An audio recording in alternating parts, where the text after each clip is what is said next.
This is the first annual BS list. Tonight on That Car Show, it's a cruise show with Lindsay, Michael, and me hanging out for way too long while Danny P's down in Arizona for Scottsdale Car Week. We talk about some of the surprising prices achieved at the recent Mecum auction in Kissimmee, Florida, like almost $18 million for an Enzo. Me come, you come, we all come. Also, after the great time we had talking with Hagerty's John Wiley last week, it's the debut of our very own That Car Show bullshit market list, the cars that we think are going to only go up this year. Also, the absolute worst cars we've ever driven. And here's your trigger warning now, BMW people. All that and a lot of laughs. It's That Car Show. Hey, it's That Car Show. I'm here tonight with Lindsay and our pal Michael, who's sitting in for Danny P., who's down at Scottsdale Car Week, I think is what they're calling it, along with our pal Jorge Aquino from Tormenting Tarmac and most of the rest of Instagram, apparently. But it's good to see you guys. How you both doing? Great to see you both. I'm very happy to be here, and I'm excited to record tonight. Absolutely. And in the internet will tell us what goes on at Car Week, so we don't, Car Week, so we don't even have to be there and pay the exorbitant fees and, still get to enjoy it. I'm excited to hear what Dan thinks. I know. Yeah. I just couldn't make it happen. You can't do everything, right? It's overwhelming only because unlike, we talked about it when we all went to Monterey, it's kind of contained, right? Everybody kind of descends on, Pebble or whatever, and then they do those kind of satellite car shows. But Westworld, where they hold Barrett Jackson, is literally tens of acres, and then that's separate from where RM holds their stuff. I forget who's at the build. Like, none of it's geographically close. I mean, it is relatively, but you're traveling. You're moving between these places, and so it's not like you can kind of just show up in one spot and Uber to another, et cetera. You're moving around in a larger geographic area, and I mean, to dovetail into it, that's coming off of 2 weeks of Mecum being at Kissimmee and doing literally 2 weeks worth of cars, and what they claim to be is the largest amount ever sold at a continuous auction. Well, Brian, what was that those number? Numbers? Yeah, what was that number? So, I apologize for looking at my phone, but what did I send you guys? No. And I know we dumped on Mecum a little bit in their sausage casing shirts last week, but we like Mecum, and they delivered this year in Kissimmee. So there's a white 250 GTO. That's a very special car. They advertised for over a year. They've been showing promos of that car for 12 months. So what was Well, and that car was making the rounds of events. It was at one of the Avance events up here because it was a car based in the Pacific Northwest. You were there with us at Car Week, right, at Mecum, when it was out in the middle of a field, right, in like a glass box or something. But that actually went for $38,500,000, which I thought it'd be more. Yeah, it's a storied history. We're like, it's got a good. I don't know the history, but it has racing pedigree. Yeah. One of the few white cars, or maybe the only white car. It's the only factory white one. Okay. Yeah. Yeah, but can you imagine like the world that we're in, where we're like, a car went for $38.5 million, and we're saying like, gee, that's all. And I was going to say, Mecum is not the place, but. Well, they do, Mecum's done a really great job of bringing in, I mean, they tried to do Jerry's 917 last year, and that was really just an advertisement for, it sold, but it sold afterwards, and I think the high bid there was 24 and change. So they did $441 million in overall sales. January the 17th, so a few days ago, they had the highest single-day auction in automotive auction history of $259 million in one day. Yeah. You had the Bachmann Ferrari collection, which was a yellow Enzo, a red F50, a yellow Aperta, and a 288 GTO, a red 288, sell for 125 collectively. I loved that lightweight GT40. That would have been my choice. That I think that brought 13. Okay. Let's go back to that Enzo for a minute, though, Michael. Like, what made that Enzo worth that number? Because that's that's got to be the the new. 125 is for all 4 cars. So you had an No, Enzo. but the Enzo went for what, 17 million? I don't have that. I got in it front right of me, here. 17.875 yellow. million. It's yellow. It's got only 649 miles. But Delivery what do miles. Enzos usually go for? Nowhere near that, right? Enzos are high. I mean, high not 7 cheap. digits. High Okay, 7 digits, yeah. 9, 10. But this is twice that. I mean, it's just, to Mecum's credit and that organization's credit, they do well. Yeah, I, well, proof's in the pudding, I guess. There was a conversation with Dana, was it last year or the year before at Monterey, and I'm probably spilling the beans a bit, but they actually are doing better on the financing of these cars versus, Yeah, I've heard they do that. obviously a very good job of selling them, but the financing has been another revenue generator, and that's why that's a whole other level of this ecosystem that we're seeing going on. Yeah. Because you don't get that at Bring a Trailer. You got to bring your own financing. You don't get that at Cars and Bids. Right. When you can walk into a Barrett Jackson, you can walk into an RM, you can walk into a Mecum and buy the car and finance it all at once. I mean, are we separating the have and have-nots? They're starting to do what car dealerships have always done. I mean, they always say that that's where they make their money too, is in the financing, extending the loans. There's no cross shopping though when you're sitting there with a man in a sausage casing shirt, trying to sign on the dotted line and get out of Florida, right? I mean, you're kind of signing where they tell you to sign, and so captive audience, I guess. But you know what? Emotion. Good on them. Even better. If you want it, you want it.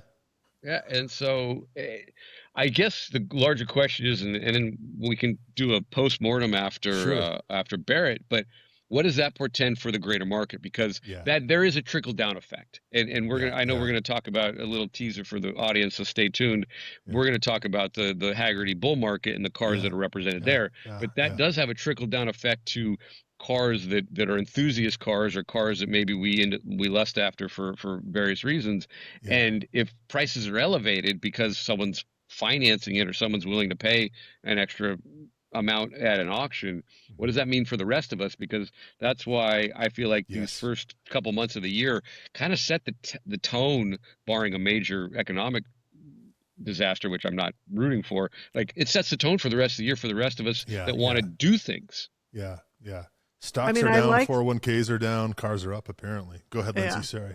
No, I was going to say, I like that he's saying the rest of us, like, we could have been in the market for the Enzo were it not for Mecum extending financing to those in the room. Well, by the way, we can show up and ask for it. They can tell us no, but we can at least go and apply. What is it? Dress for the job you want? Like, ask Mecum for the loan. Dress for the job you want. Well, they're dressing for the job they want. It's obvious, So, some sad news though out of that auction came out in the news. I think yesterday there were 3 guys from Ohio, just regular, guys that had gone down for the auction, had rented an Airbnb. I think it was they had a rental car they had some trouble with. They were standing out in front of their Airbnb with this car, waiting for a new rental car or something, and there's this crazy next door neighbor of the Airbnb that shot and killed all 3 of them. So really a terrible tragedy. And Lindsay, I think as you alluded to, this is a guy that had already been arrested for shooting into cars or something. He was arrested on attempted murder 5 or 6 years ago. So I'm not sure how he was out, but of course, I mean, you never want to see that ever, but I think it hits home for the car community in this instance, because it could have been any of us attending the event. And obviously, our hearts go out to these guys and their families, and absolutely. We got to keep our wits about us. Of course, had nothing to do with Mecum other than the guys were there, but sad just the same. And really, really awful, keep your wits thing. About you, heads on a swivel. Absolutely. And, we'll hear from Dan and the rest of Instagram about Scottsdale here by the time we record next week. So I'm very curious because with world events and everything else, what's the consumer confidence level? Or to your point, Michael, does it not matter? Because, that echelon pittance to these folks, right? 17 million here and there. I've been watching. Proof group. Yeah. Well, it's an interesting group because you bring up a very good point, because I've been watching when did they start really broadcasting Barrett Jackson on like Speed Channel? What was it? 20 years ago, 15 years ago? It was Sounds a while right. back. And 15-ish, really, yeah. yeah, you saw Friday, I forget if they did Thursday, but you for sure saw Friday and Saturday, right? Well, they've been running live streams on YouTube since Monday, or excuse me, since Tuesday. And like just before we started recording, I was catching it for an hour or two. They're selling 6-figure cars on a Wednesday, I mean, by the way, beautiful automobiles. I'm not saying that the product's not good, but for a Wednesday night, right? It's not the biggest, the action hasn't really started. Maybe the big buyers haven't shown up, and they're still selling high 5-figure, low 6-figure cars. And I'm thinking, like, where's this money? This is not all foreign money coming in. Right. Like these people are spending real money on what would arguably be a quote unquote off night. Yep. And what does that portend? Again, going back to my earlier statement or question, really, like what does that mean for the rest of us as we try to find, build, fix? I mean, we'll talk again, going back to the Hagerty Bullis, like those types of cars that people are bidding up fairly, unfairly, we can argue that, but there was multiple 6-figure cars the last 2 hours before we started recording. Which is crazy. Well, to bring this back to last week's episode when we had our friend John Wiley from Hagerty on talking about the 2026 bull market list. So you takes did a money great to make job. money. Yeah, wasn't that? Thanks. That was a fun you. one. He's great. He really knows his stuff. And, just to recap the bull market list, these are the cars that Hagerty expects will rise appreciably in value. There were some surprises for sure, most notably that $100,000 Pontiac Aztec. Yeah. But it got me thinking, because, there was Carrera GT on there, which is, no one's, but there was some much more modest stuff as well. And it was definitely a thought-provoking list, and it was interesting to kind of hear it from the horse's mouth and have John go through it for us. Yeah, go back and listen. That was a really good one, or even better yet, watch it on YouTube or on Spotify video, because we've got photos of all the cars he's talking about, and it was just a great conversation. And incidentally, one of our most successful shows to date, when you look at the metrics around who watches or listens to the end. So if you missed it, make sure you go back. I think you're going to like it. And then tell us which ones you agree and disagree with. Exactly. Yeah. It's, now obviously he has got algorithms and, research and, all this, whatever behind it, but it got me thinking, if we were to each pick 3, that would sort of qualify for our own bull market list. Where would it bring us? So, I had 3 come to mind right away. I don't know about you guys. Ladies first. Come on, let's be gentlemen. Lindsay, what do you put Lindsay on the spot? All right. Initially I went, oh my gosh, I don't know. And then, like you said, Ryan, 3 rather quickly jumped into my head. So I had a couple criteria, and the biggest one was cars that are still currently attainable, because I feel like that's in the spirit of the bull market list. Yep. Is they haven't quite taken off, but except for that Carrera GT. Right, except for the Carrera GT. That was a hilarious, we're just going to put that there and see who's paying attention. Yeah. So cars that are still attainable, and the 3 that I chose are right now. There are obviously outliers, and one of them, you really have to look, but they are out there, but they're becoming harder and harder to find, which is why I thought they warranted inclusion on That Car Show 2026 bull market list. But we got to come up with another name. We can't take maybe the bullshit market list, right? There you go. Is what we call it. That Car Show, the BS list 2026. Yeah. This is the first annual BS list. There's our title. Your kids' college fund car show. By the way, I like that I'm in Seattle, but Ryan has the Pike Place mug. Very nice. Oh, good. Nice little Easter egg for those paying attention. Yeah. I almost grabbed the steering committee mug, but I don't want to dilute our brand. Him, so you had to go all the way to Pike's Place to get it, because Lindsay couldn't send you one.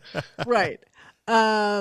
So, and the 3 that I chose are all dailyable, and there are examples of all 3 available for around 25,000. So that was my kind of guidance. Okay. So the ones that I like, when I say a car, the example that I am intending is all stock. Okay. Not heavily modified, but so that the was spirit of John's list, really. Yeah. Do with it what you will once you acquire it. But I was thinking of stock examples. Okay. So the first one is a Honda S2000, and obviously of stock again, but one of the things I like about it is that they are easily modifiable. Sure. It's a lot of bang for your buck, and they make good track cars. Yeah. They came with 3 different engines, and one of them, the AP1, has a factory red line of 9,000, which is pretty good. And right now you can find a decent example for 19 to 25,000. So really, still, that's not bad at all. You know, yeah, it's like really, and it's a like Honda. Yeah. You know, all that comes along with that, right? Yeah, and like the people that I know that have had them love them. Like really enjoy them. There was one that used to go to the track with me consistently, and the guy just, you know, drove it hard and really enjoyed it and was thrilled with the performance. So versatile and I think worth considering. Shout out, if I may, to our friend Evan Lewis, friend of the show, photographer. He's on his, I think, third 991.2 GT3 RS and enjoying it very much, but made a point of going out and finding a really good S2000. And he swears up and down that he enjoys driving that car, you know, in its own way as much as the GT3 RS. So, you know, that's awesome. Well, we have the Evan Lewis stamp of approval on the car number 1 on the BS list. Yeah. So moving right along, a second gen Subaru WRX STI, of course, blue. Again, a lot of bang for the buck. Yeah. They're easily modifiable, but they're really fun. Stock also, definitely dailyable, but you could take it to the track. You could take it in the canyons. Really a lot of the same. Is that what they call the Hawkeye? Which one is that? I think this is it's not the bug-eyed one. Okay, right. Which also has its charms, especially in yellow. Right. But yeah. I mean, you can't go wrong with blue with gold wheels, right? No, so good. And I feel like those were just such good cars. And unfortunately, they haven't really gained much power over the years, which makes me really appreciate those early ones even more. They're just inherently good, right? Yeah. They didn't overpromise and underdeliver like I feel, you know, some a of lot the of newer cars stuff do. has. Yeah. So that's number 2. And number 3 will not be a surprise to anyone. Wait, it starts with a P. Wait, hold on. I think it starts with a P. I'm going to say it starts with an F. I was going to say Ryan has guessed it. Okay. A stock 5th generation Eddie Bauer Ford Bronco. There so we 92 go. to 96, which was the last year of the classic, like what I consider the classic style. Prices are holding on those. You can find them around 25,000, but a lot of them have a ton of miles on them. I was actually on the way to look at one in California within the last 6 months. It was a gorgeous example, you know, the red Eddie Bauer, and it had low miles, and it was, I want to say it was around 20,000. And of course it sold before I could even go look at it. Really? Yeah. Because have you driven one of those? Yeah. So Ryan, the reason I bring it up is that in the 90s they still had a twin beam truck front axle on them. Okay, right. And for a live axle, it is incredibly smooth. Really? Those trucks, you wouldn't think it. It's this big lumbering thing. Ask Al Collins what right. They don't modify well suspension wise and whatnot, but just as a stock truck, it is shocking how well that big lumbering thing like floats down the road. Interesting. It is. They're spectacular as far as just like a get in it, drive to Pikes Peak, drive up to Vail. It's comfortable. It's got power. It's got room. They're incredibly good drives. For what they are. You're not canning ripping in them, but they're just like they're do everything. I like all those. One of the many reasons I love them. And cars just don't ride like they used to, right? Like those big American cars, whether they're trucks or old Lincolns or whatever, they just had a, Rolls Royce used to say that they would waft or whatever, right? But those cars would waft, right? I mean, there was a waftiness about those cars for sure. So to recap, Lindsay, your 3 bullshit market list cars are a Honda S2000. Yep. A second gen Subaru WRX STI, and a 5th generation Eddie Bauer Ford Bronco. Good choices all. Yeah. Thank you. I'm excited to hear both of yours. So who's Take next? that, John Wiley. Ryan, you're ready. You're ready. Go. You sure? Okay. All right. Yeah, please. This is the kind of thing I can get into. So I have three, and then I have a couple of alternates as well. You took a page out of my book where you're like, I did the three, and then I gave myself as many bonuses as I wanted. This may be a 2-hour show. This is not high school. They don't offer you extra credit for bringing in more homework. No. But hey, extra credit was what got me graduated. If you found 5 that you love, I'm here for it. So let's hear it. All right. Well, how about 3 I love and 2 that are close but no cigar. So I didn't stick to any sort of price cap. Mine are nothing's too crazy, but the first one's the most expensive. Are all over the map. no Carrera GTs, but I do have the 2016 Porsche GT4 on here. Now, I'm still seeing these 2016s for 70 to 90,000, right? One of us here owns one. Yep. I think I think in a lot of ways the 982 version is a better car. It's a little bit quicker and all this, but they made so far fewer in number of the 2016, right? And as John has told us, rarity factors into it. Right.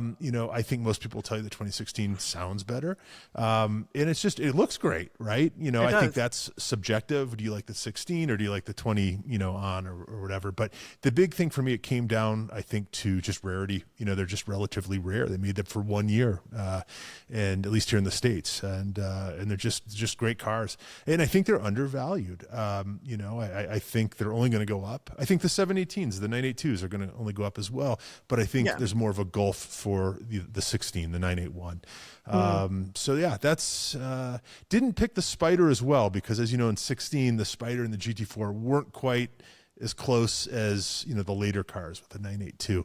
The Spider of that era is a lovely thing too, but it's missing the edge for a couple of reasons that the GT4 has. So I think you bought well, Lindsay and Tori, and don't ever get rid of that car, because it's only going to go up, and I think they're going to go up a lot. Who are we talking? Wait, was it John or someone else I was talking to the other day about the 991.2 GT3?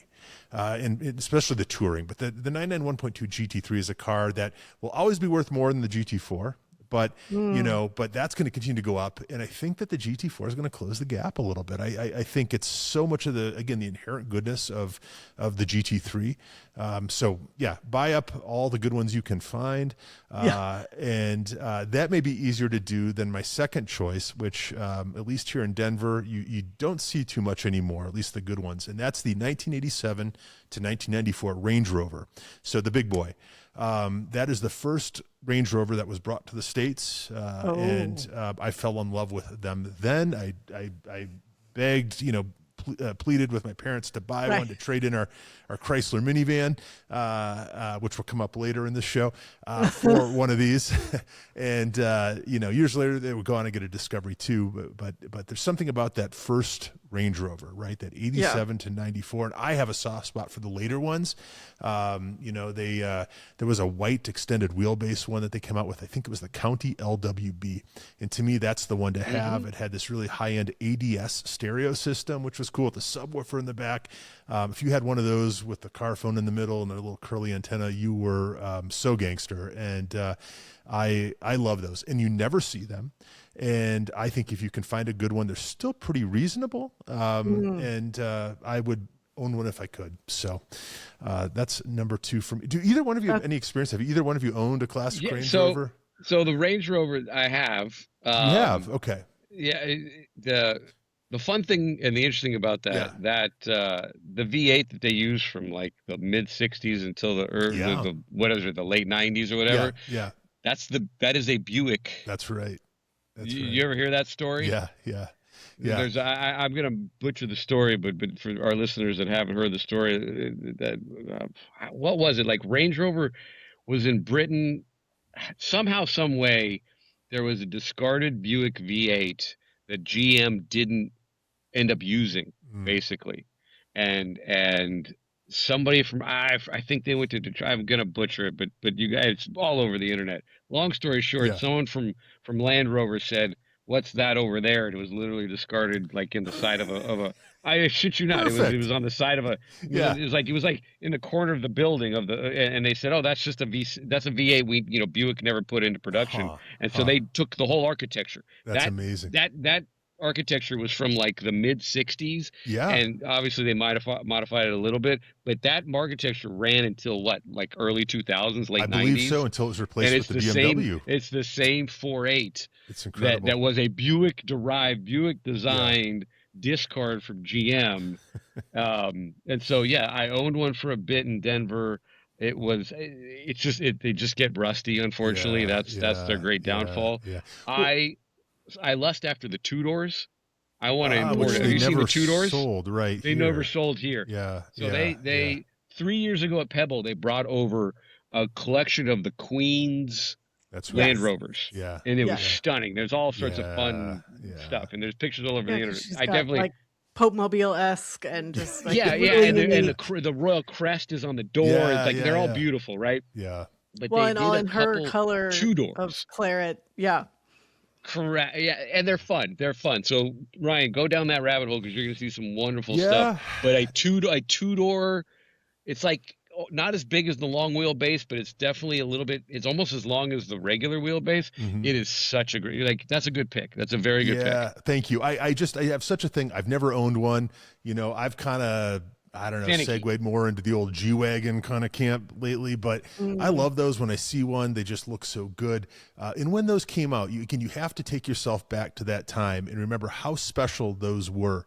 And, it was really the measure of success, or it was something you wanted to own, and unlike anything else. And it just really was a statement piece in a way that I just don't know there is a car that kind of is a statement piece in the same way now, but and when you think about like that was the sort of dawn of the SUV age. SUVs were not everywhere the way that they are now when those came out. And I remember, that became like very much a status symbol in Newport Beach.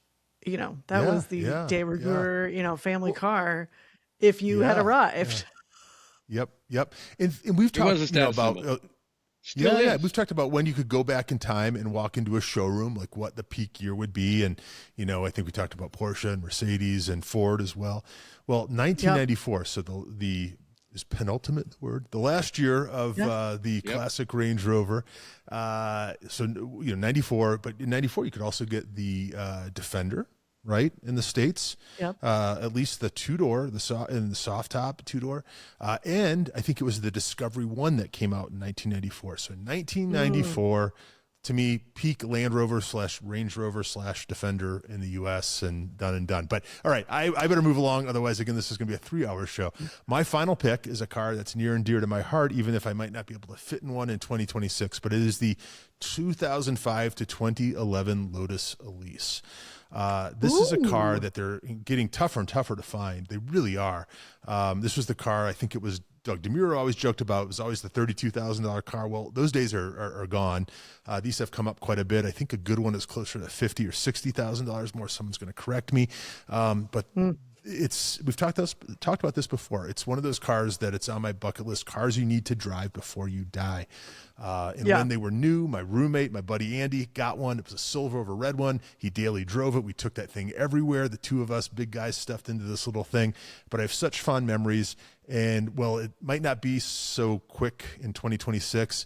It's everything else. It's quick enough. It handles like nothing else. It is a go-kart that two grown-ups can fit in. Do either one of you have experience with this car? I have seen the outside of one, but I haven't driven it yet. Is that all? Okay, you got to drive one, Lindsay, and you'd fit. They're fun. They're go-karts, very much in the Colin Chapman, lighter is better. I think we'd be remiss not to give it its due in signifying how it changed the world. And you're both looking at me like, normally I'm crazy, but I'm gonna go crazy. That is the genesis and the basis car for the Tesla Roadster. Right. So if you don't have the Lotus Elise, that's right. You don't have Tesla, and you don't have whatever direction the world is going to take going forward. But Tesla's success was built on a roadster that was imported from England and basically just kind of slightly garage modified. I'm being a little facetious there, but I mean, if they don't have the Lotus Elise, you don't have the Tesla Roadster. I mean, that car probably should be revered more. Maybe that's why the finances, the numbers are coming up, is because that without that car, you don't. I mean, maybe Tesla would have found a different car to base their engineering on, but you don't have Tesla without that car, which I think is kind of a footnote of history. Yeah, that's a great point. It's funny because I think the Tesla Roadsters are generally worth more than the Lotus Elises these days, which is kind of crazy. Oh, but also, now they are, but they didn't sell that many. They didn't sell that many Elises by and large because the reliability was not always the most easy to deal with, but sure. I think they've managed, the aftermarket's managed to mitigate a lot of that. It is one of the truly special cars, and the fact that like Hennessy and others have put much more power than 190 horsepower into these things, right? I think is a testament to just what a great design they were. So, all right, the bullshit list continues. Michael, you're gonna have a couple surprises. I know you are. But wait, Ryan, we didn't hear your two runners up. Yeah. What are your alternates, real quickly? Oh, sorry. Okay. Yeah. Maybe we. All right. Okay. Talk about a car you never see anymore. The Honda Del Sol SI. Oh, wow. It is a car not true. That I Tomorrow, never see them. You know what? No, what we're gonna do. I don't mean to interrupt, but around the corner from me is a individual woman, very lovely neighbor of mine, 2 blocks down. She has a pink inside and out Del Sol that she has the abbreviated license plate of Hello Kitty. Oh. I'm going to send that to you. I'm going to send those photos to you tomorrow because she street parks it. And then you can use that as the thumbnail for this episode. There we go. There we go. That really kind of goes with the bullshit. And she drives it all list, the time. Works just fine. She puts the top, takes the target top off. Yep. It's a runner. I had a friend in college who had not an SI, but they made whatever the lesser with LX or something, right? And it was such a neat car because it had this removable roof panel that, if I recall correctly, you could put in the back. It felt kind of exotic or something, right? It had, it just didn't feel like, it felt like a Honda very much so, but it also just felt special. It felt like kind of a throwback kind of car. It was just a neat sort of highly engineered little thing that I don't think, it was competing against cars like the Toyota Paseo at the time. I mean, when was the last time you gave, that a passing thought, right? But the Del Sol was kind of neat. And if you could find an SI, again, tiny little thing, not try to fit in it in 2026, but a really neat car. And then my other one that I went back and forth on about seriously including in the top 3 is the original Jeep Cherokee. I think it's the XJ, if I'm not mistaken. And that's a car that we had a couple in my family, a 2-door, and then later a white one with the burgundy interior, sort of the plaid seats. Both wonderful cars. Remember them driving very differently. One was like an 84, 85, and the later one was like maybe an 88 or an 89. And so different interiors and all that, but never see a good one. Occasionally see one here in Denver, lifted or something. But I like that, especially that first generation before they went to the round or the more rounded headlights and taillights. Yeah, the square steering wheel and all that. Yeah. I just think those are neat cars. 190 horsepower, straight 6. They felt pretty quick on their feet at the time. Small, by today's standards, really, really tight little things, but wonderful cars. Again, if you couldn't afford a Range Rover back in the day, a Cherokee Limited was kind of a nice second place. Too. Yeah. Well, so Ryan, I had 2 friends, one in college and one after, who had 2-doors that were manual. Wow. Was that what you guys had? No, both of ours were automatics, but I spent one of the best summers of my life working in Door County, Wisconsin. One summer, waiting tables and washing dishes in a yacht club of all places. My grandparents had a silver 2-door. I think it was a Cherokee Chief, whatever that meant. Yeah, and it had a Blaupunk head unit in it, and I thought I was the king that summer. I loved that thing. Just fantastic. This is living. Yeah. So that's my 3 and 3 plus 2. I think our list is going to be 10 plus a bonus because those are all good choices. Those are great choices. This is good, right? I mean, I think the That Car Show bullshit list, I think, has legs. But I think it does. All right, what do you have, Michael? I can't wait to hear. This is going to require a little bit of work on your part. Have either one of you seen a? I think it's like an 80s. I think they were 88, 87, 88. They only made it for a couple, 2-3 years. The Volvo 780 Bertone. Yes, it's chopped. Well, no, I mean, it seems chopped, right? It seems chopped. So Lindsay, it's a 2-door Volvo, right? Okay. Designed by Bertone. Okay. So it's got a little flavor to it. Mm-hmm. It's got these really wild kind of two-tone seats. It's not really a 2+2, but they advertise as a 2+2. It was a 5-cylinder Volvo motor. It's the square body, like this kind of 740 style with the long nose, the weird squared up nose. I'm looking at it now. But so good. But that is a perfect engine swap.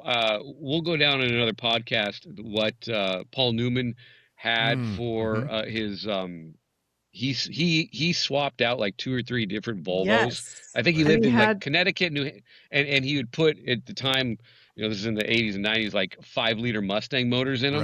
Right. So and David Letterman, he told Dave, he's like, "This is what I'm having made. Do you want one?" So Dave has one too. That's Yep. So I've always been a fantasy. Take one of those 2-door Bertones, put in like a small block, whatever, with a 5-speed, and it looks good. It's a cruiser. It's got a decent it's very of its era. But you're never gonna see.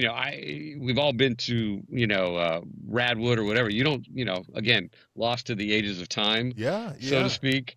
But that's been. I fantasized about those and searched for those for a lot, and they're super cheap. But they're a full redo. I mean, they're not a cheap. That's an expensive proposition to renovate it, not so much to buy it. That's it. And when you first said the Bertone, I was thinking about the earlier. I think it was based on the 240.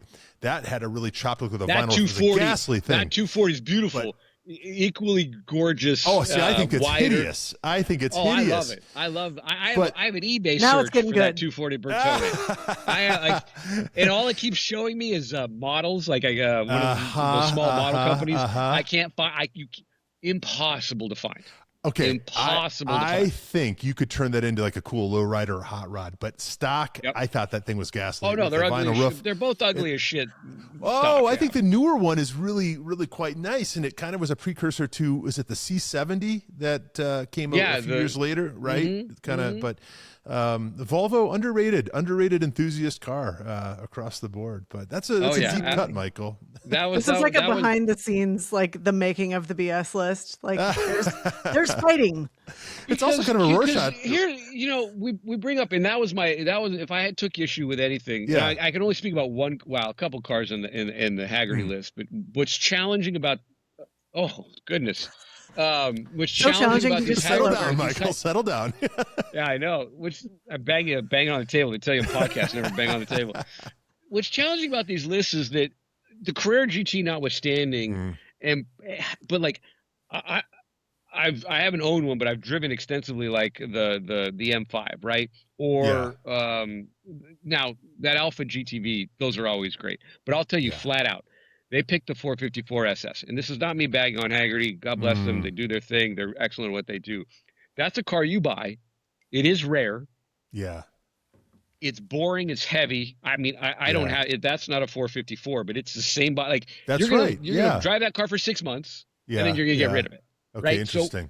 So when you look at these cars, and if they to achieve kind of the Grand National GNX status or the career, like how do you make them desirable once you've driven them and other people drive them and say, oh my God, I want that experience too. And I felt like this year it was a little lacking in that regard, because you could buy these cars and they're going up in value and they're cool, but would you keep them? Or if a friend drove them? And much like to what you guys do, especially Ryan, we want to hear about your cars and coffee, but like when you hand the keys to a friend and say, experience this with me, and they're like, oh shit, I need one of these too. How do you further things? And there were a couple cars, and I promise you, a 454 SS, which I've owned and driven, and like they're boring. They look badass though. They look so good. But you can make any one of these look badass. Yeah, I know. It's for a third of the price. And It's a 454 cubic inch V8 that makes all of 255 horsepower, and it'll get you about 8 gallons to the mile. Like the novelty is going to wear off. Sure, and sure. if it's 30, 40, 50 grand, you ain't throwing anything in the bed, so you can't even really use it as a truck. Okay, you know what's a better choice? Maybe the Dodge Dakota convertible could have taken that one? slot. The Shelby convertible? The Shelby. Were they all Shelbys? I can't remember. Yes, well, you may be.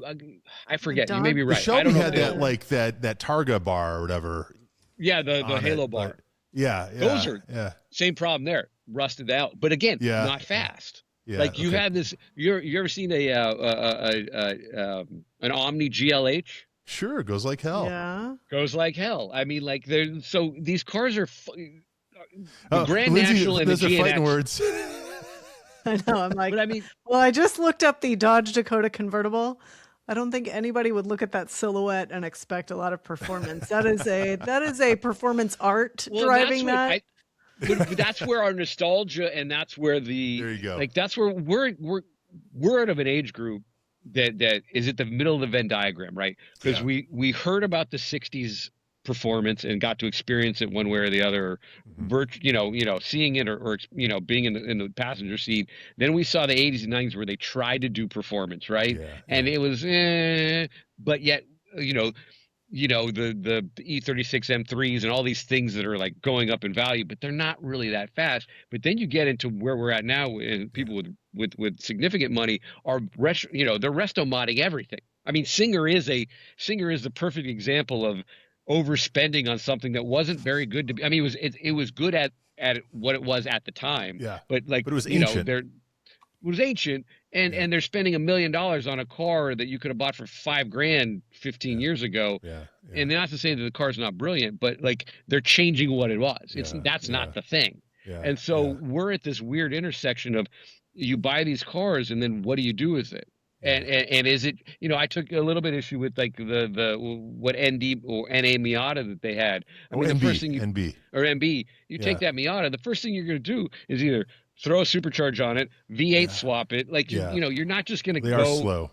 Yeah. They're slow. And especially as Ryan, you're going to talk about your experiences with the loaner cars you've had in a minute.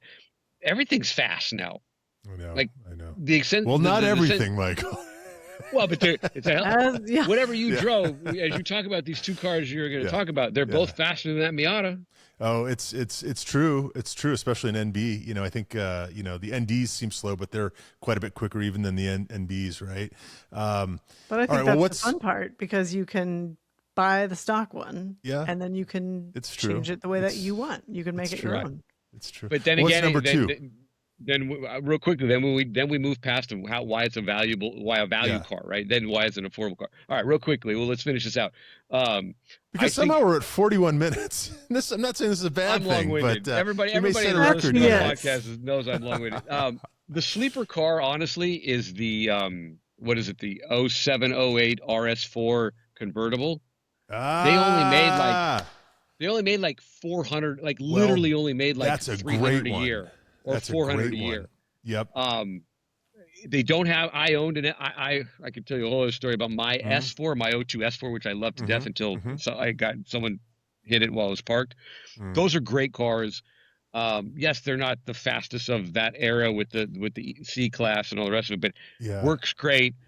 Like especially the RS4 because it's got the improved timing chain guides.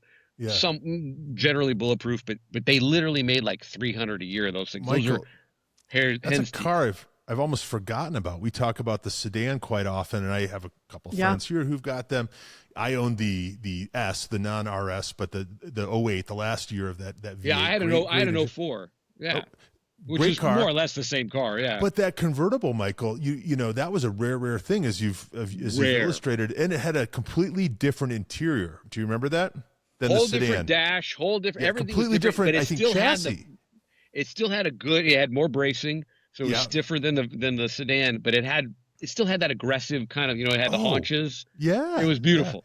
in a retrospect, good color, maybe even the better looking of the two, right? I agree. I like completely any agree. car that kind of has a square stance, and that very much had that. I don't know if it actually had a shorter wheelbase or not, but it seemed like a different car. And yeah, that is a relatively modern deep cut. So, And all then right, how do you top that? Lastly, a car that that I owned that this will go on the record. I owned a 92, but the 90 through 95 ZR1 the C4 Corvette. Yeah. The car, the interior is garbage, but the drivetrain is that car. That's a Lotus designed. It has no shared parts with a normal 5.7 350 V8. It is a Lotus designed. Right. It is completely Lotus designed, built in England, or engineered in England, built in Stillwater, Oklahoma, from Mercury Marine, who is the boat company. That's right. 32 valves, 16 injectors, had a power key, right? You could go from 275 to, it was 375, and in the later years it was 405. But that thing, it had a ZF, so it had a ZF 6-speed, one of the early 6-speed boxes, bulletproof. That car drove so well. It sounded, there's nothing that sounds like it. It is 400 horsepower amazing. Or 500. I can't remember.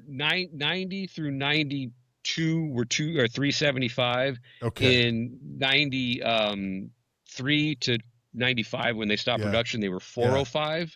Okay. And just that car ran. That car ran with a good exhaust. Yeah. I owned a 92 that was cocaine spec, white on white. I love it. I had a cocaine spec white on white. I mean, the looks people would give you, especially once they saw the interior. But and it rattled. Amazing. Like the car is sure. It's not that the car is horrible and it all works, but it ran. It steers really well. It rotates very well. I never took it on track, but you do some spirited driving in it. It's a better car than you think it is, and that a high miler is in the teens. Collector grade is 40, 50 plus, but then again, it's going to have all the seals are bad. Like it's a problem. But you could buy one for 20, 25 grand and drive the ever living snot out of it. Tons of aftermarket support, and our pal Brian Rudin, who's been on the show, who has, among other things, Diablo I've driven, an F40 I haven't driven yet. Oh yeah, right. A Dino, goes on and on. He just picked one up because it was like these other cars, a poster car for him when he was in middle school, high school. I think he paid like 25 grand. It's a really nice car. It's not, a Concours. We should. I'm happy to coach him through it, because there are some things that those things need. Not just maintenance wise, but also. The only thing it needs is just an exhaust. You don't need to cut the headers out. You don't need to do all the crap. You don't need none of it. You just it's so much fun. You should you know what, you got to get behind the wheel of that. Yeah, no, I plan to, and we talk about the Diablo, right, that he's got. In the Autoblog article I did, I referred to it as, I don't know, like a cigarette boat or something. But I kind of feel like, the ZR1 is that same sort of vibe. It's all fiberglass and literally a marine engine, right? Or damn close, right? No. Yeah, it's as close as you can get, because people forget at one point GM owned Lotus. Like fully owned Lotus. Yeah. Hired them to engineer a brand new engine. There was all sorts of, obviously backroom drama. And then they outsourced it to a, Mercury Marine in Stillwater, Oklahoma, to build the actual motor. That's amazing. Tim Allen had GM put one in a Impala SS for him. That's right.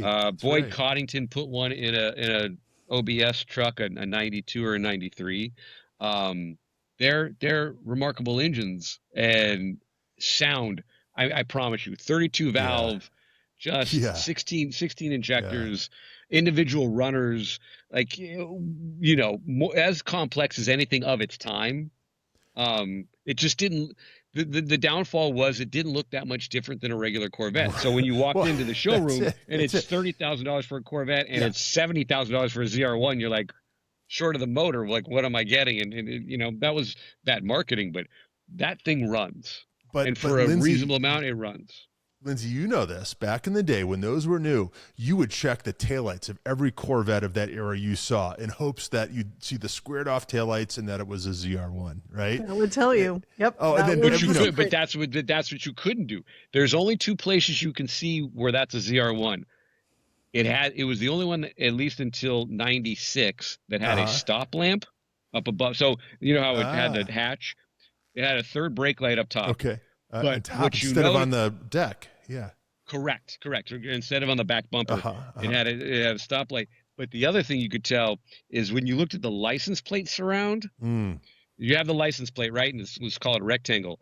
And then the mounting point was this black frame, and it was like that thick. Okay. The ZR1s were wider because the car is an inch and a half wide. It's 3 inches wider in the rear.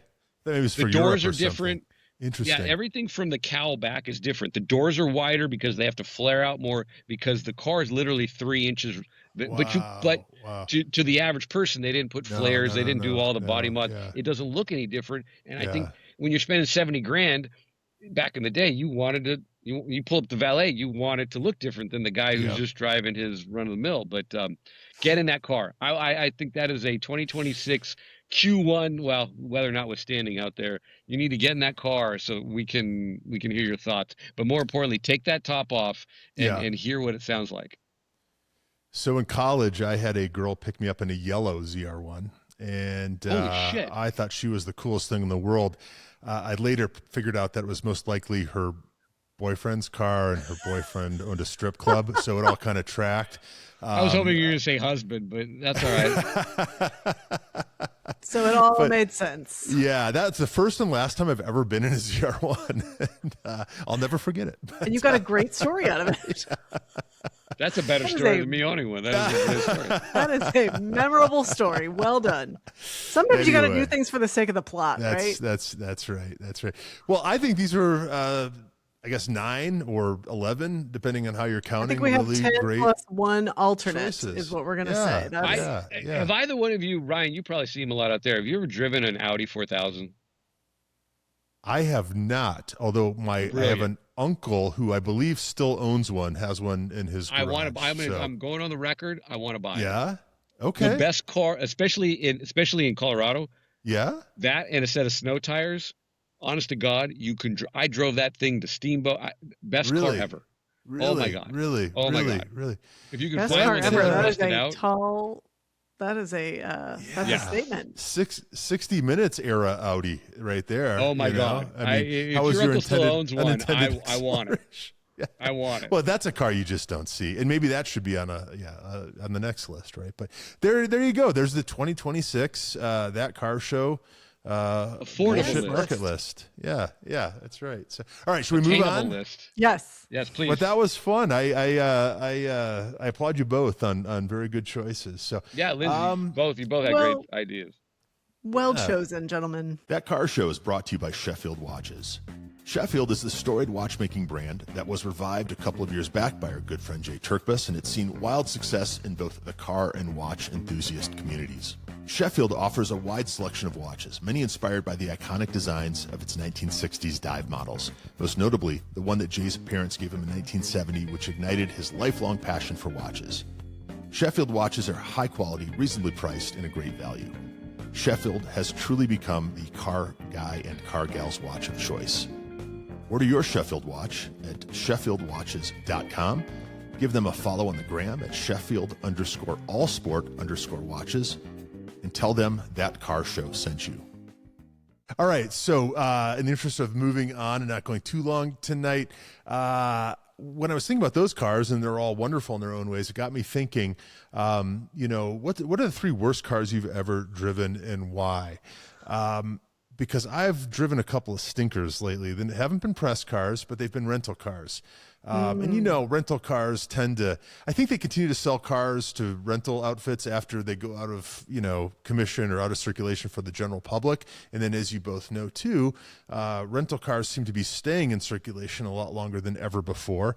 I've had a couple of rental cars recently with well over 50,000 miles, which is something that you would not have had back in the day. Right. And the other thing that got me thinking about this is I got a letter in the mail the other day from Hertz. They've put me in collections for $52 over something I have no idea what. A mystery charge. And we hear about all the shady shit that Hertz is doing with their car scanners and all this. Yeah. So, just send a bill for $52 to everyone who ever rented from Hertz, and that'll get you out of bankruptcy. Collections, they didn't bother to reach out. You didn't get any never heard anything about text anything. message, nothing. No. Collections feels a little drastic. I love the surprise element of it, where they're like, we're going to do a penalty, but we're going to make it fun. $52. I mean, you tell me what it's for. Of course, I'm not going to pay because I don't know what it's for. I didn't do it. I collections, so screw you, Hertz. So we're going to dump on you a little bit here today. And that got me thinking about the really shitty cars I've gotten from Hertz, including a Tesla Model 3 I've had recently. I think that had 60 or 80,000 miles on it, beat all to crap. But two of the three worst cars I have on my list are recent rentals from Hertz. So, but I don't want to go first. Michael, you want to take this one first? Three worst cars you've ever driven. This is sounding less like the worst cars you've ever driven and like who's the worst car rental company that you've rented from. Well, I want to make that $52 hurt. Have an inventory, which is Ford Fusion is undrivable. It's just so many things wrong with it. It's just so many things wrong. It's a car that never should have been. Okay. They tried to sell those as police cars, and I feel like in New York City you still see them, or did up until recently. Fusions? The Fusions, yeah. Which was it's just everything about it. You're just like, if Waymo was around when I had to rent a Ford Fusion, I would have taken a Waymo. And I am not a autonomous driving person. But Michael, they had the Aston Martin grill, lest we forget. Do you remember that? Yes, they did. Yeah. Yes, they did. I struggle with this one because there's just a lot of garbage. There's so many, and by the way, not because, a lot of times the cars are garbage, but they're not meant for me, if that makes sense. So there's just a lot of shit out there that it's just no fun to drive. You look around and be like, I don't want to be seen about it because I'm not that vain, but like, I'm worried I'm going to get home or this is operating safely. So what I'm hearing is it's not them, it's you. Yeah, it's totally me. I'm sorry, guys. I failed at this one because I had fun with the other one, obviously. But when Ryan said, "Hey, what are the three worst cars you've driven?" Like, there's just, if the world was a rational place, we'd all just be driving Honda Civics, right? Because they work, they get good gas mileage, they're affordable, or they were affordable. Like, but everything else is just, it either falls into a category of lust and want and are willing to put up with some quirks, or it just turns into transportation, and that's a lot. That's a lot. So So I defer. Three. Yeah. Well, that's interesting. The rest of the brain trust. Well, it's funny that you said we'd all be driving that, because I don't know if you listened to Spike's show this week, but at the end, they asked Jerry Seinfeld if he wanted, like, what he would choose. And he said a current Honda Accord, just because they brought up him. pictures of the Accord. Yeah. Interesting. This is probably a guy who's never been to a grocery store either. So like everything mundane is probably very interesting to him. It's a novelty, right? Yeah, exactly. It's a novelty. I think it's the novelty. Yeah, I mean, but when you think about, like, it's one of those things where it's almost circular. Like, he has this amazing collection. I can understand the intrigue of, like, it's so different from anything else he has. Yeah, which there are a lot of cars in that category. But yeah, he was waxing lyrical about the current Honda Accord. And the current one is probably the best one ever made, and yet, at least here in Denver, you hardly see them. Everyone's in a Passport or a Pilot or whatever. But interesting. Well, that makes sense with the weather. It's true, but Ford said something with the interest rates and just everything that's going on and the cost of cars. I think the average car now is $50,000 or more.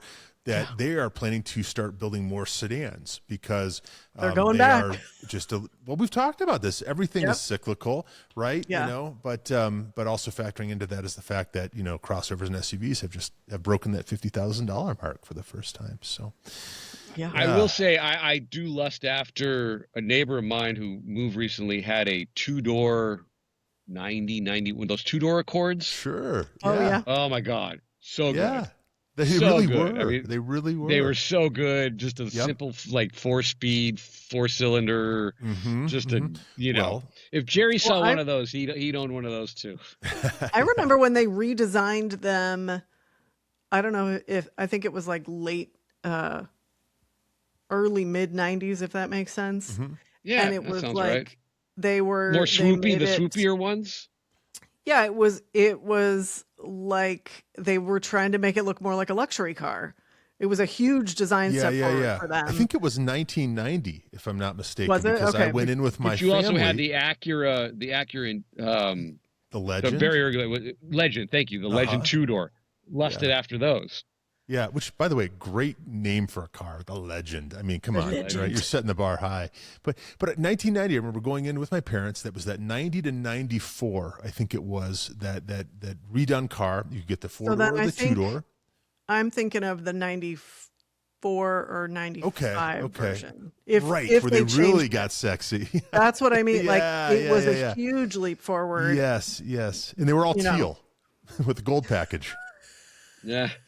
No, those are the Acura. Those are the Acura Vigors. Yeah, that's right. Well, and the redesigned the early 90s, or no, it was mid 90s Suburban redesign. Like 50% of those were teal. You know, teal was having a moment. Let's bring teal back. If teal was on a Porsche, we'd be paying a premium for it, right? Like we talked about at the auto show, color. Yeah. Let's bring color to the world again. Absolutely. And let's bring simplicity back too. This was the era where you could get a 4-cylinder or a 6-cylinder. You could get a 2-door or a 4-door, and you got a DX and LX, or if you were really feeling rich, an EX, and done. And that was what you got, right? I don't know. Simpler times.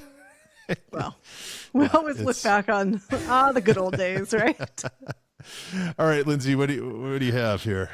Okay, so this was a struggle for me because one of the things that I have noticed about myself is, we're all very lucky. We get to drive a wide variety of cars. Like people are very generous with their keys, much more, I think, than outside the car world.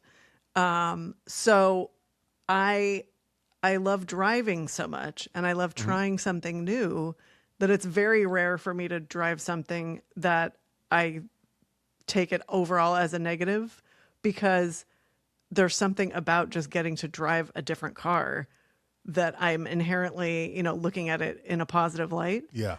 So it was tricky. I came up with 2, and then I had to bring in reinforcements and ask Tori if he had any ideas. Hey, so 2 are mine and 1 is his. He's a good phone to home, or what they call it on the. I phoned a friend, and so I'll start with that one. Yeah, because he had lots of thoughts.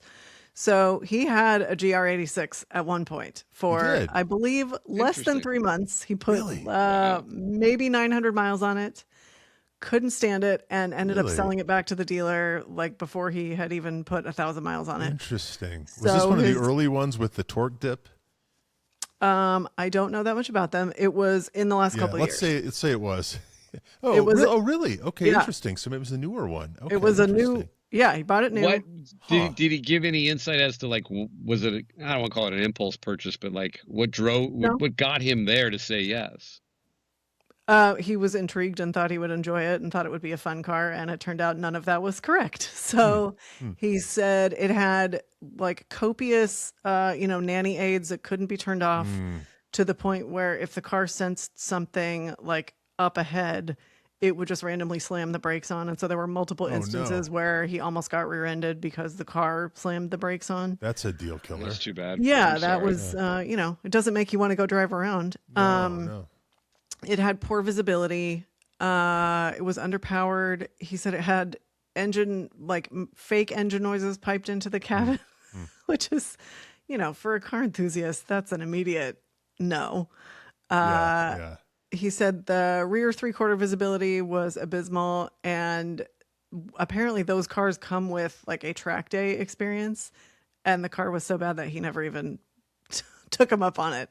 Really. Oh no.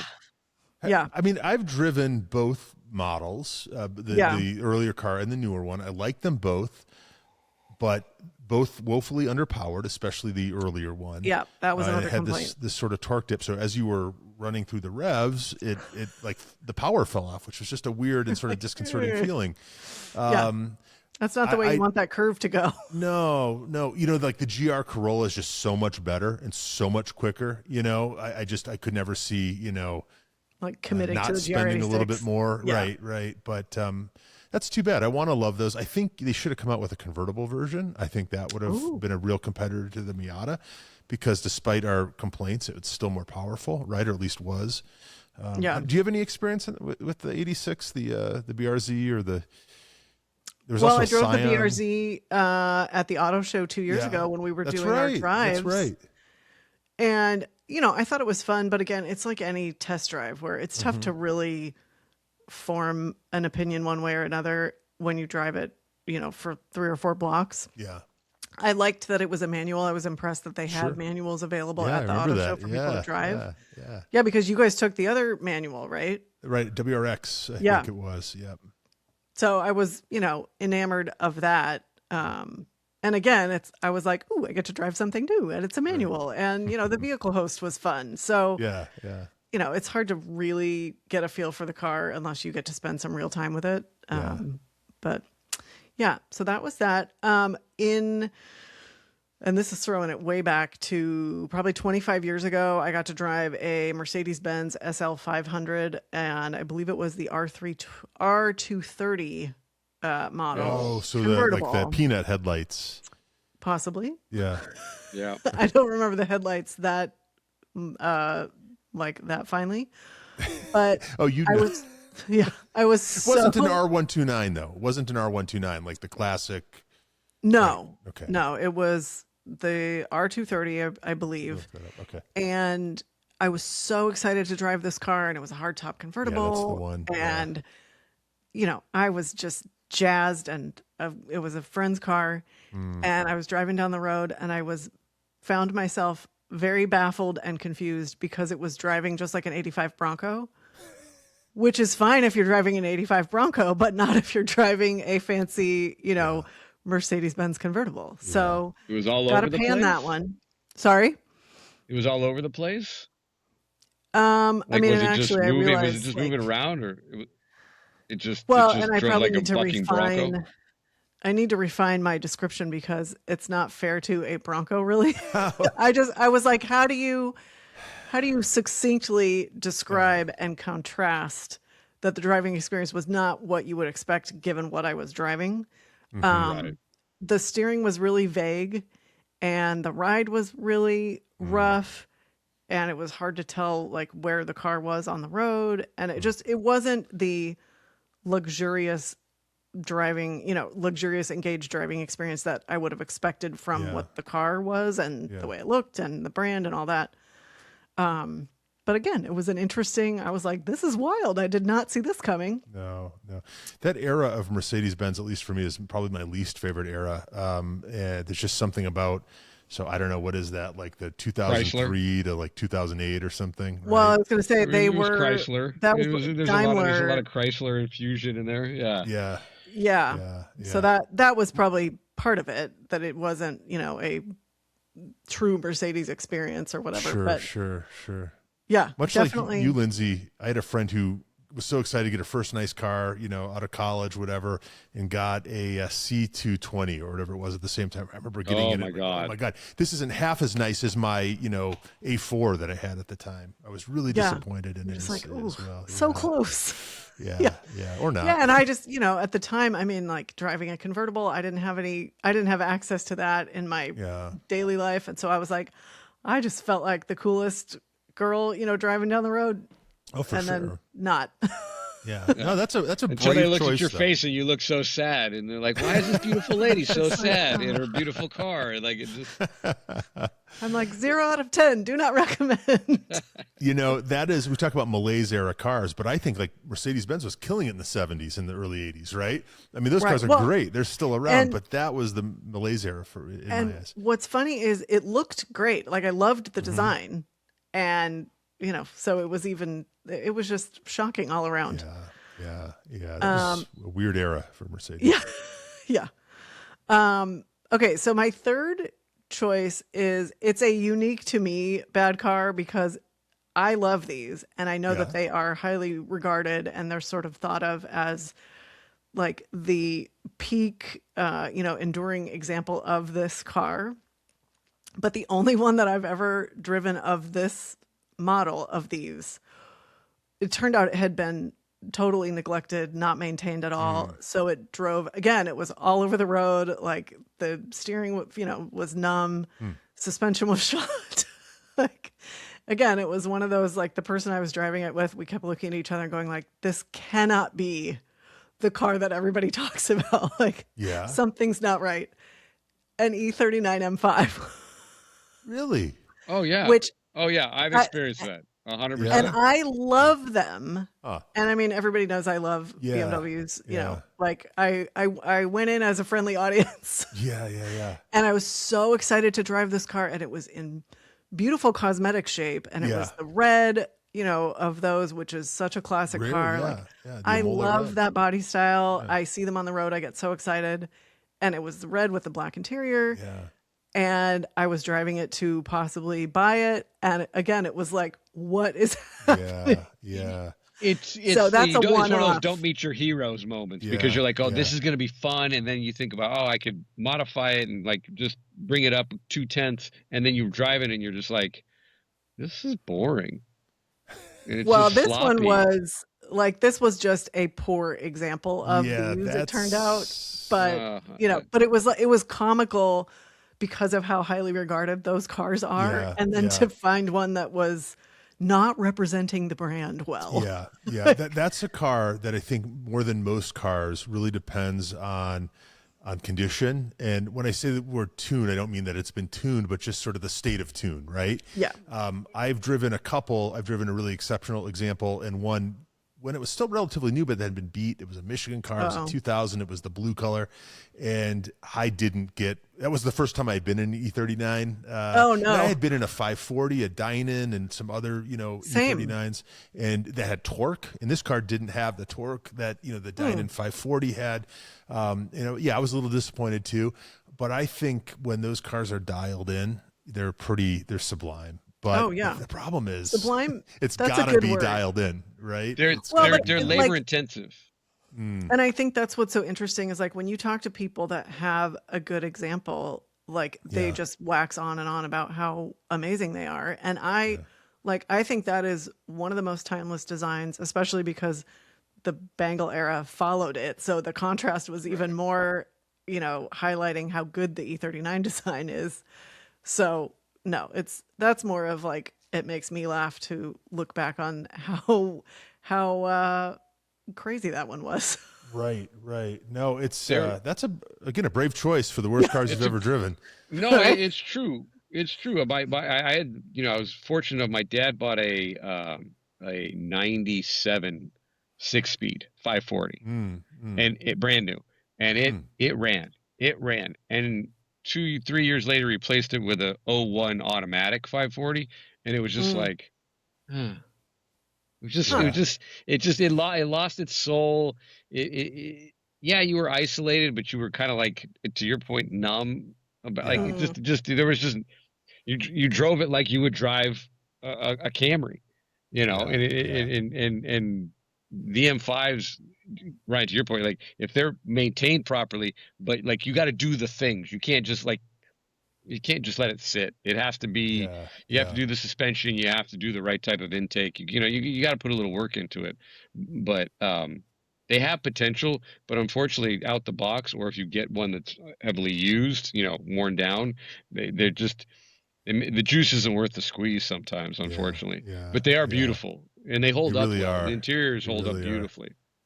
I'll never forget when that car was new at the Chicago Auto Show, and I guess it would have been 99 or 2000 or whatever, and sitting in one, and it was a dark blue with a camel leather interior, and I just thought, it gave me sort of purpose to like go out and get a job and graduate, college. And I guess I graduated college at that point, but it was just, it was something to aspire to. It was really special. Yeah. You're and like so this right here. This is the little steering wheel and that was, I don't know if anybody remembers the BMW films that they made with Clive Owen. Yeah, and he played the absolutely. driver. I have DVDs I can send you, an actual DVD copy.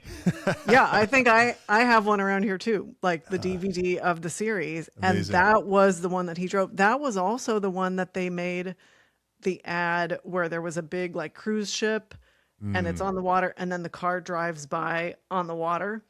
Oh, I don't remember. I don't remember that one. It was that era M5 or 5 Series.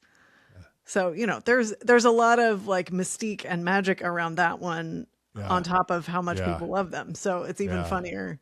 And then Chris Bangle, reared his ugly head and all went to shit, right? God love him. Yeah. Although bless his heart. That M5, the car that succeeded the E39 was on Hagerty's bull market list. So I know that's what was so. Yeah, talk about a nice callback. with bad rod bearings all the time. But a V10. No, they did good. They and Audi, like they stepped up. Like Audi's doing V10s, BMW doing V10s. I don't want to say it's a bygone era because who knows what's going to happen in the future. But it was like, I mean, no passenger car was having V10s. Ever until they're like, here, we'll just stick this thing in here and see what happens. But they did it. All right, Ryan, let's hear yours. All right, I'm going to make this quick. I have 3, but these are going to be a bit of a letdown after the E39 M5 being one of the worst cars you've ever driven. So I'm going to go with any Chevy Malibu of recent vintage. So I'm talking 2003 or 2007 to present, which they still make, and it's basically the same damn car. I've had several of these as rental cars over the years. I knew they were slow. I was shocked to find out they are the base model, the rental car spec are 122 to 124 horsepower, depending on trim. So if you're getting spendy, you get that extra 2 horsepower. These they're still very popular. Hertz, especially Hertz. Picking up a theme here with Hertz. Well, there's no car that hurts quite like a modern Chevy Malibu because it's a throwback. It's a big car, woefully underpowered. Again, they all smell like weed when you rent them from Hertz. What? They still have like the old school sort of infotainment and everything. But so if you're starting out with a big car with 122 horsepower, and then you're at Denver, that car's already down to 100. Right? Just when you pull it out of the garage. And as you go up, sounds like a traffic hazard more than anything. It really is. I had a buddy in one and we thought that it was broken. And then they gave us another one and realized it was just as slow. I mean, dangerously slow. It's not broken. It's dangerously just a piece of junk. Just a piece of junk, I mean, they're okay on the highway. Once you're moving, they're kind of old school and comfortable and all that, but terrible cars. You get momentum and it sort of builds on itself. Downhill, coming back from Vail, no brakes. It's got to be one of the slowest cars, sold, right? And I think 2025 was actually the last year they finally took it out of its misery.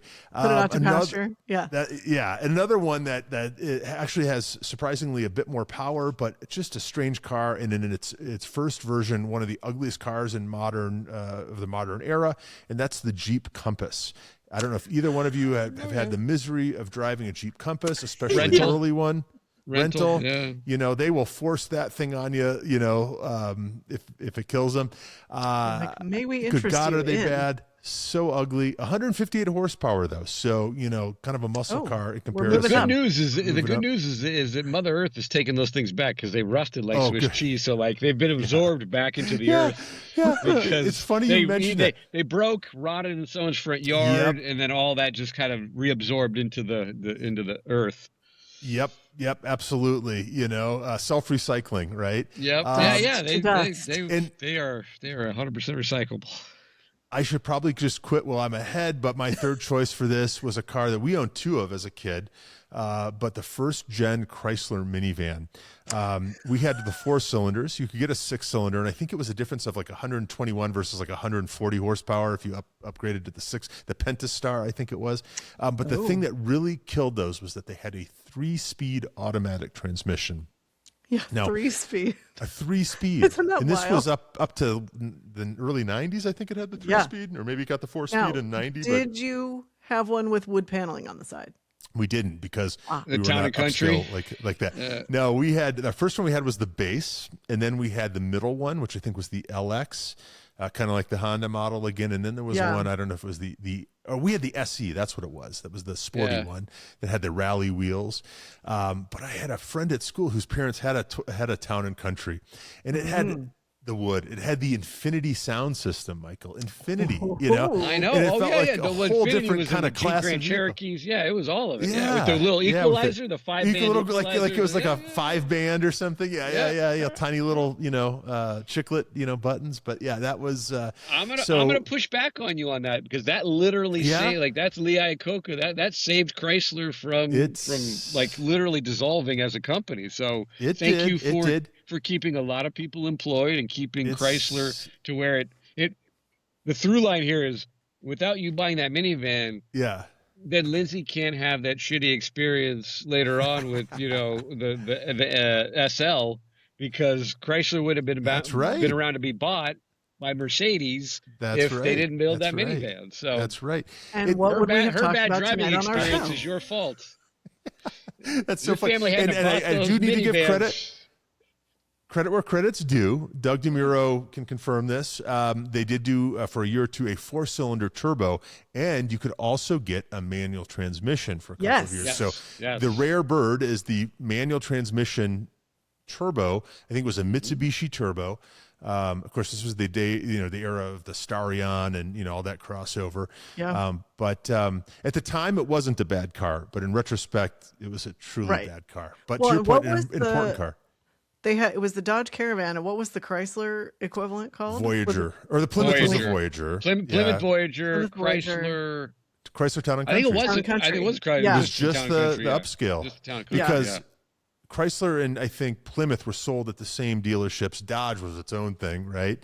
It was. Well, and what's funny about those is they were very popular when they came out, again, because the minivan shape and concept. They was created the minivan segment. Huge. There was not a minivan segment until that. Right. And so you could get a station wagon, which was not ideal because you have the kids that are in the back rear facing seats. The minivan was much more usable. Love a station wagon. I almost picked that as my BS list, because I love a station wagon. Station wagons are good. We're not going to get to it tonight, but I got to tell you about my adventures in the new Subaru Forester Wilderness that I drove up about 3/4 of the way to the peak of Pikes Peak before I had to turn around. But that was a throwback, because that was probably the first car since a Chrysler minivan that I've been in that had all that glass, and it was kind of a beautiful thing. But I'm so I don't know if we always appreciate how good cars are now.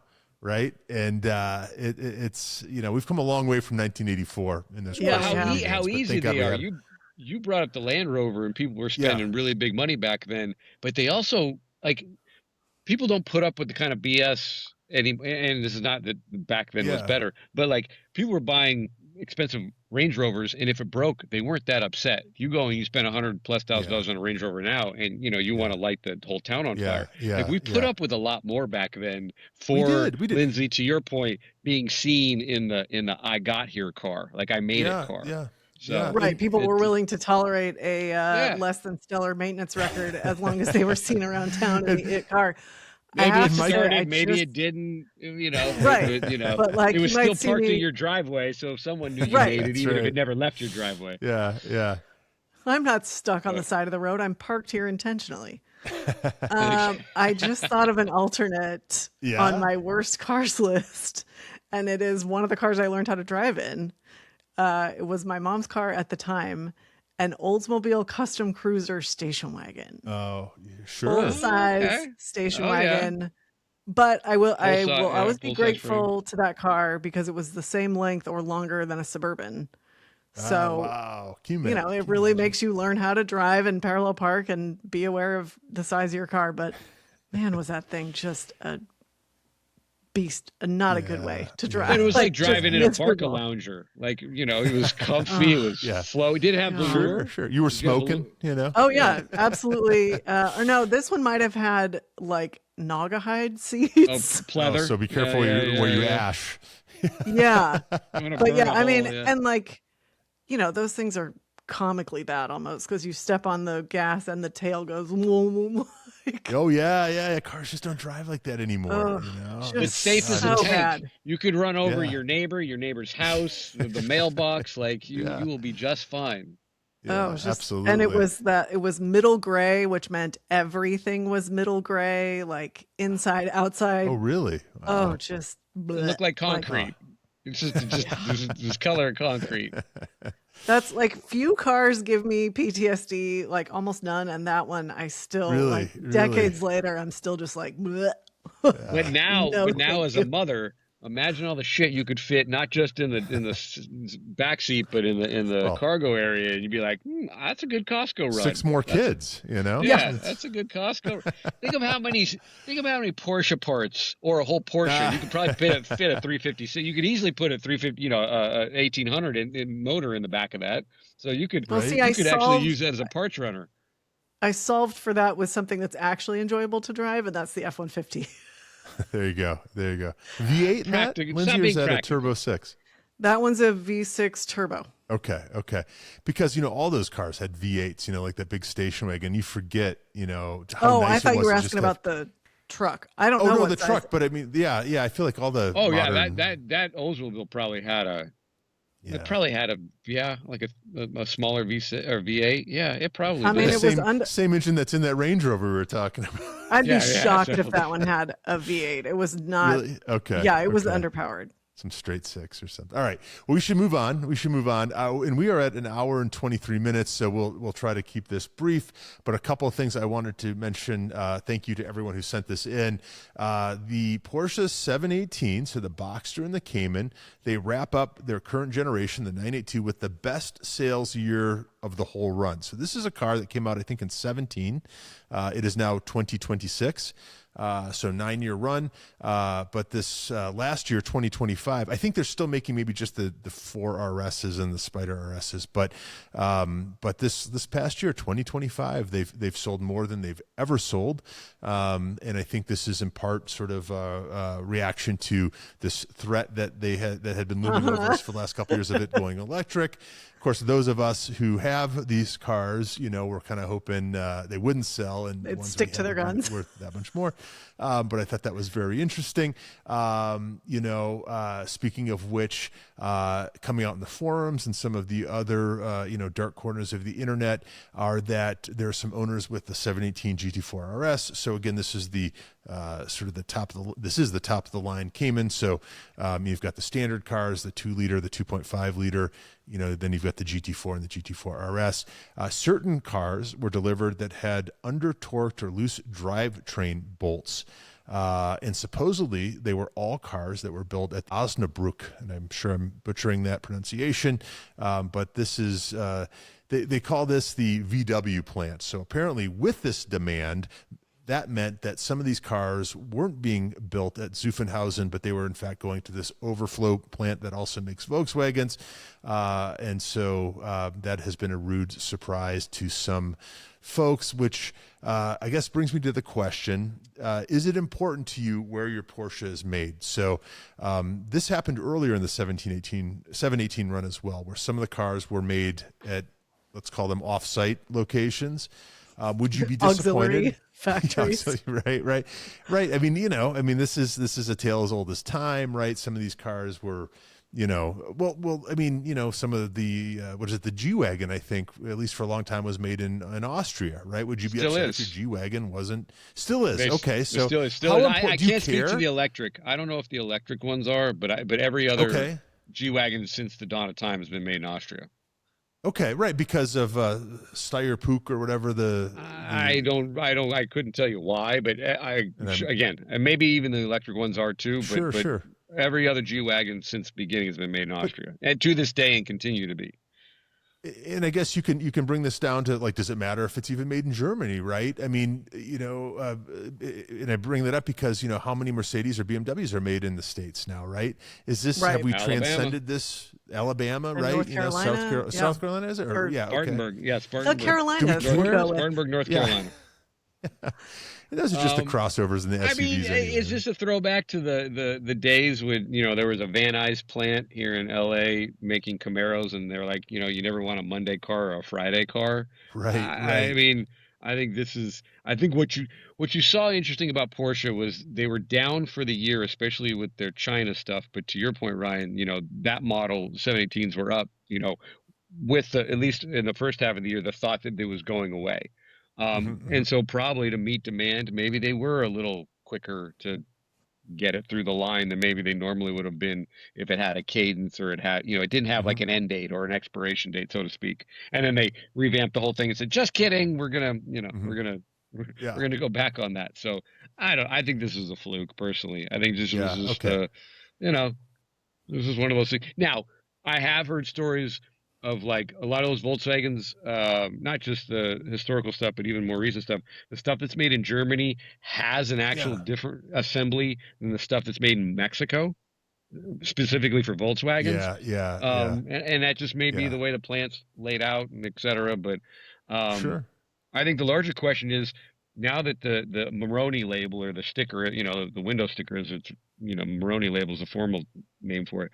Does anybody even look about where the final assembly occurred? So Ryan, to your point, if the marketplace looks at that and someone actually starts to point it out on a bring a trailer or whatever, is anybody going to blanch at it being from Stuttgart or wherever? The 356s, right? There were cars that were made at, I'm going to mess this up. There was a separate plant that made 912s and 356s, right? That wasn't the Porsche plant, and it's escaping me now. And I don't know if those cars are considered lesser, but they are considered different, right? Yeah. Because they talk about, this one was built here, this one was built here. This group was built. Yeah. As soon as we hang up here, I'm going to remember the name, but I mean that's something in the Grand in the route book when we do the descriptions. That's something we weave into the narrative. It's part of the story, I guess, if nothing else. And that leads me to the final thing we'll talk about. There's so much we didn't get to, but we're already at an hour and a half, which I think is some sort of record for a cruise show, which is a good sign. But now that 718s, right, even a base 718, is $90,000 with a few options, should Porsche come out with a car that slots below the 718. So obviously when, was it 99 or 2000 when the Boxster came out, it was a $40,000 car, right? And of course, maybe when you factor into inflation, it's not that different from $90,000 now, but is it time to bring back a 924 or, something in the spirit of the original Boxster, right? There's so much crossover anymore. Need. Yeah. Porsche's gotten so expensive. I know when the Boxster first came out, it got a lot of, proverbial side eye from people going like, well, it's the poor man's, Porsche and fill in XYZ. But, and looking at it now, there are people kind of coming around and going like, that's going to be the next big thing in a lot of ways, or it's something that's still accessible. You can pick them up and get a good deal. So I think it made the brand accessible to a lot more people, obviously, because it was more affordable. So I think the question is like, is that what Porsche wants, or does it want to maintain the exclusivity that the current pricing does? Yeah, they're selling every one they make, right? So I mean, in their mind, outside of like, maybe we can sell more cars and make more money, it depends on what they want for the brand. But it definitely allowed, like, I knew people that bought Boxsters and they were so excited that they were able to have a Porsche and participate and like buy into this brand that is a big deal and was a huge, again, like, go back to status symbol, like that was a big achievement at the time, because it had seemed unattainable until those came out. I mean, and I think, going back to the factory question, unless there is like where everybody knows what the factory is, I don't care where the car is built. I just want to know that they're building it correctly, so you don't end up with issues like what is happening now. Yeah. I mean, call me crazy. Yeah. No, I want a car where the drivetrain doesn't, fall apart. But I mean, I feel like it might be asking too much. At least under warranty, so long as it's still under warranty. Yeah. I unfortunately think we've passed the era of affordability. I mean, what are they talking about now? The average new car, the new MSRP is over 50,000 on average, and then what do they call it? ATP, actual transaction price, is in, for new cars, is in the high 40s. So that is the new, I don't know where Porsche could be much below where it's at now, because that 90 is the new 40 or 50. You know what I mean? Going back 30 years, right. And so it's just nothing's getting cheaper, and we're not going to get into politics and inflation and all the rest of it. But I don't know that there's no room, because when you can go buy a Camry or something that it's $50,000. I mean, ID Buzz is a perfect example, right? Interesting car.